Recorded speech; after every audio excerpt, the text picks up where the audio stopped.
Je ne sais pas pour quelle raison il la désire. Je ne sais pas pour quelle raison elle le désire. Peut-être parce qu'il la désire sans raison. Sans doute parce qu'elle le désire sans raison. Inexplicablement. Inextricablement. Inéluctablement. Pour l'un comme pour l'autre. Il n'y a pas plus difficile à concevoir que la force du désir. La force du désir. Au niveau du noyau comme de l'écorce, il y a comme une force, mais d'une force irrésistible, qui rend fou, folle. C'est la force du désir qui fait désirer la force. C'est la force du désir qui fait désirer le désir. L'un et l'autre désirent s'y maintenir, ne jamais en sortir. Oh, désir, c'est fou ce que je te désire, dit l'un en s'adressant à l'autre.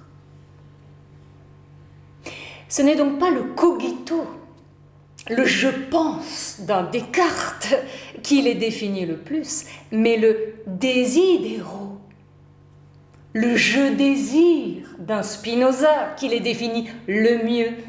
Tout y tend, sans la moindre possibilité de se détendre.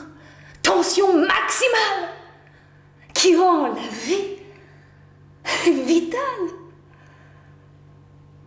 Il n'y a pas d'autre cause que la cause du désir. Car le désir est vraisemblablement en toute chose. Chaque chose, écrit Spinoza, s'efforce de persévérer dans son être. Je rajoute en désirant ou en se faisant désirer, en jouissant ou en se réjouissant. La raison, elle est reléguée au second rang, puisque le premier est déjà occupé par le désir, toujours sous haute tension. Desidero ergo sum, je désire, donc je suis. Je désire. Du premier jusqu'au dernier soupir, je désire.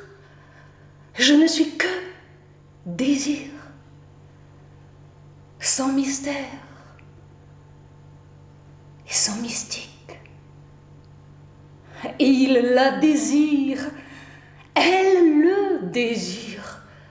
Le voici physiquement, et la voilà mentalement.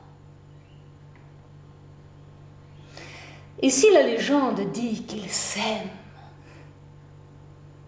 c'est pour ne pas semer le trouble dans les esprits qui ont soif d'amour et qui appellent amour leur soif de la soif, leur désir de désirer éperdument, absolument, infiniment. Il pleure, elle essuie ses larmes. Les deux ne font plus semblant d'ignorer qu'ils ne s'aiment pas, mais se désirent à la folie. C'est-à-dire qu'ils ne désirent pas la vie de l'un, mais la mort de l'autre. Être juste